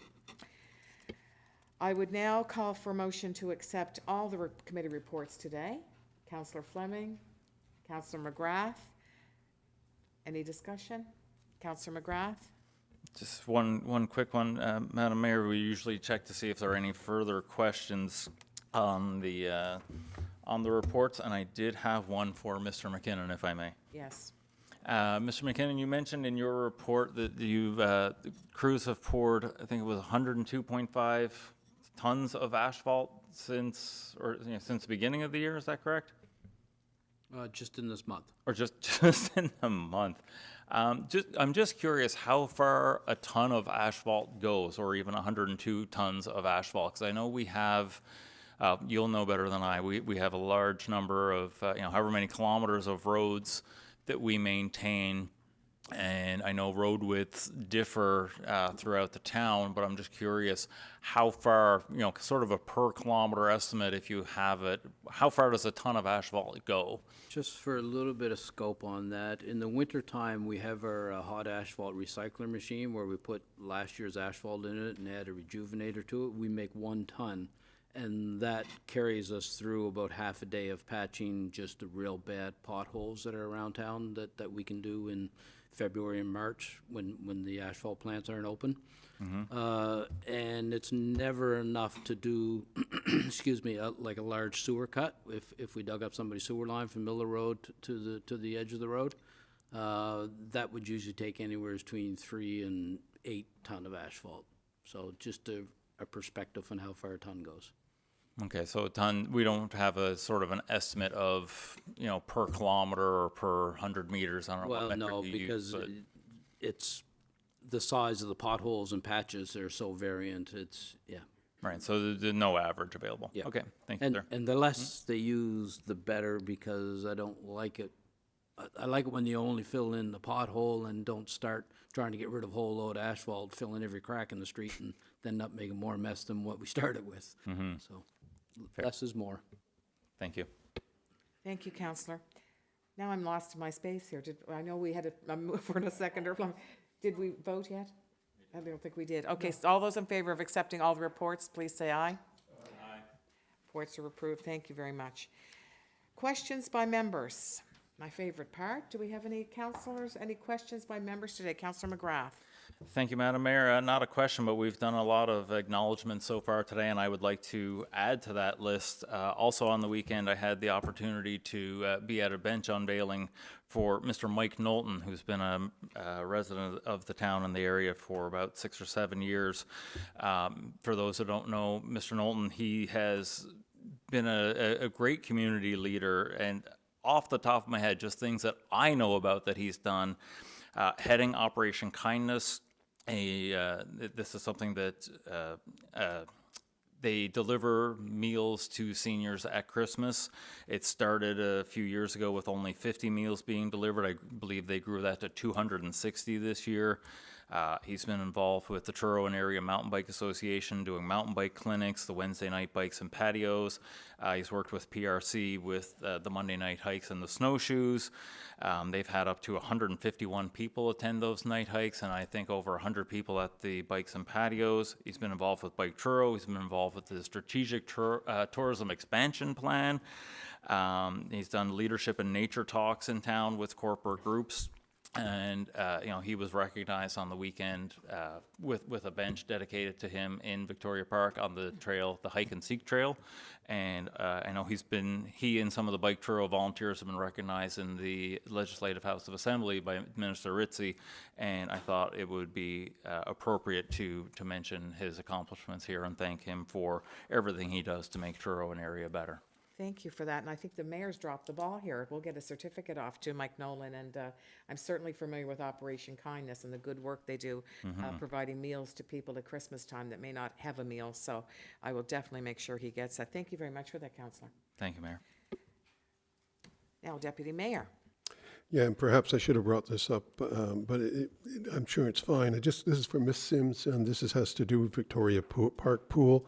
I see that, I read and you said that there's an early bird special pass of $150 for family as part of the celebration, the 150 celebration for Truro. I was just wondering, will there be any free swims this summer for families? Yeah, we're planning a couple special events, so dates will be announced soon. Excellent. Thank you for that. The second one, this is for you, Mr. Dolter. A citizen asked me to bring this forward, so I'm bringing it forward.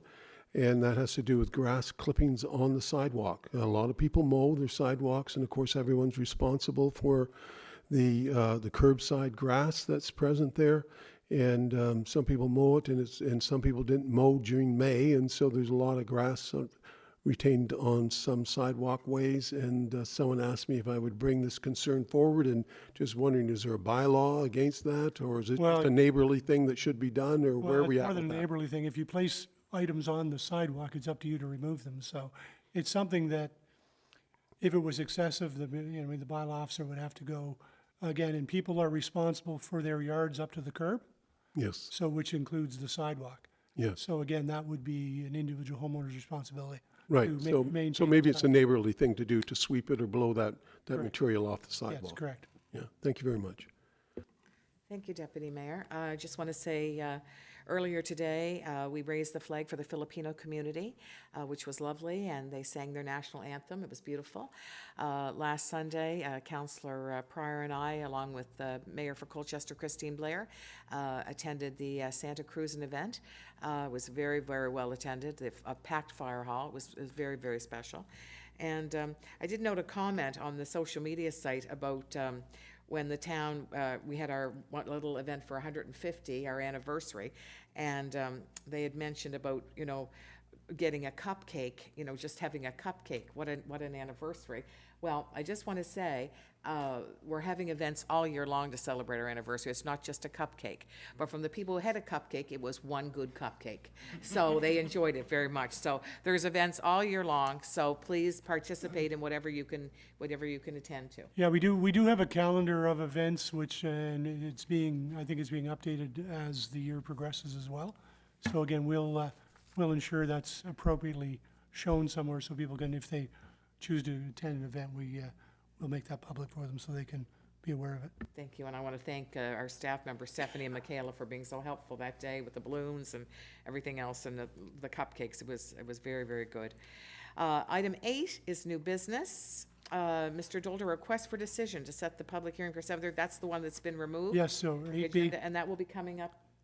I think we're waiting for the developer, I believe, Mr. Fox, or is it going to be in July? I believe the intent is that they'll be coming back in July with that. Yeah, we just need to confirm that. Thank you. So item 8B is now item 8A. It's a request for decision, set public hearing for 199 Willow Street. Mr. Dolter. Thanks, Madam Mayor, because I was looking at 8A, so there you go. Yes, so the application by Meach Holdings Limited to amend their existing development agreement on lands including 199 Willow Street by replacing attached Schedule B elevation drawings. The current drawings show an existing 14-unit residential building with a flat roof.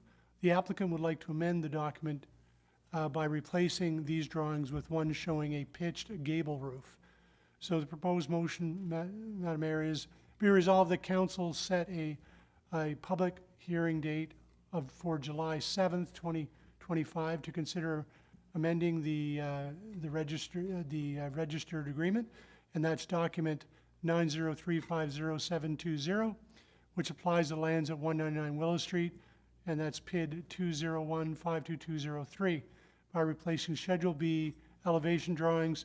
And council's documents, I think, do reflect the 3rd of July. That's been revised to the 7th of July, just in case you're concerned that I read the wrong date. So again, the proposed motion is to set the date for the 7th July at 1 p.m. Okay, so I would call for a motion. Councillor McGrath? Councillor Fleming? Any discussion on this motion? Councillor McGrath? Thank you, Madam Mayor. I'm not going to spend a lot of time talking about this roof because I do think it's, and I've said this at PAC, I do think it's a bit odd that that is even something that has to come to us for approval. But we have spent some time at council talking about that old Dominion Railroad property. This subject property has driveways that lead onto that road. And I believe that was something that is not in the current development agreement. And I just wanted to bring it up here as well as I did in PAC, that it would be great if we could look into, some follow-up on that, especially if, as Director McKinnon has suggested, if we want to close that road or even sell off that property, that those folks are going to need their driveways to be somewhere else. Yeah, we can follow up on that. Thank you.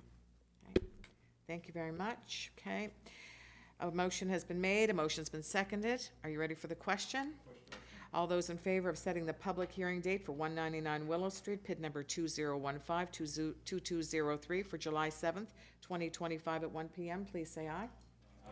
Contrary minded? Motion is carried. Item, it was 8C, now 8B, a request for decision, public hearing date for West Prince Street Municipal Planning Strategy and Land Use Bylaw Amendments. Mr. Dolter. So, thank you, Madam Mayor. So, we need to set a public hearing date for council to consider the proposed amendments to the Town of Truro Municipal Planning Strategy and Land Use Bylaw that will, 1, define the West Prince area as delineated by the West Prince area map contained in this report. 2, change the policy area designation of any lands on the West Prince Street area that are designated regional service to urban corridor. 3, rezone 280 Prince Street and all vacant properties in the West Prince area from regional service RS to urban corridor UC. 4, implement changes to the regional services RC zone, that RS zone, that will introduce height restrictions and limit more intensive commercial uses in the West Prince area. And 5, rezone the new Argus Drive baseball field property from regional service RS zone to the Parks and Open Space PO zone. So the proposed motion, Madam Mayor, is be it resolved the council set a public hearing date for 1 p.m. on July 7th, 2025 to consider amendments to the town's planning documents as described in the final staff report dated May 26, 2025, that will implement new land use policies and regulations in the West Prince Street area designed to ensure the integrity and stability of the island neighborhood. Thank you. I would now call for a motion on this. Councillor Fleming, seconded by Councillor Pryor. Any discussion on this, councillors? Any discussion? Yeah, that as well as per the previous motion. They're both been changed to July 7th. July 7th. Yeah, so that was the correct date. Yeah. Okay. Any discussion, council? Seeing none? A motion's been made and seconded. Are you ready for the question? All those in favor of setting the public hearing date for West Prince Street Municipal Planning Strategy and Land Use Bylaw Amendments for July the 7th at 1 p.m. 2025, please signify by saying aye. Aye. Contrary minded? Motion is carried. Thank you. Item 8 D, which is now C, request for decision noise control bylaw exemption for Indian Dance Festival. Mr. Dolter. Thank you, Madam Mayor. So, an application by the Cougar Dome for the exemption from the town's noise control bylaw. On Saturday, September 20th, 2025, an Indian Dance Festival will be held at the Cougar Dome at 6 p.m. until midnight. The event will be held inside the Cougar Dome, but given the dome's construction, noise levels will be comparable if the event were held outside. Religious and cultural events can be exempt from the noise control bylaw provided they are over by 11 p.m. This event, however, is expected to run until midnight and will therefore require an exemption. So, Madam Mayor, the proposed motion is be resolved the council grant an exemption from the town's noise control bylaw for the Indian Dance Festival to be held in the Cougar Dome on Saturday, September 20th from 6 p.m. to 11:59 p.m. Thank you very much. I call for a motion for noise control for law exemption. Councillor Fleming and McGrath. Any questions? I want to ask a question. Are we going to notify the public about that? Yes, it would be, there would be a, typically we would give a notification whenever an exemption's been provided, just to make the public aware. Thank you very much. Councillor Fleming. Thank you, Mayor Hinton. I noticed on the form submitted by the Cougar Dome, there's a section there for police comments. Have we got any comments from the police? Inspector Lake, I don't know if you've been contacted or not. I have been made aware of any. I don't believe in this particular case, that's typically when it's going to be held outside, because this is inside. I don't think that would be applied, because I think that's the only reason it wasn't sent to the police. Yeah, okay, thank you.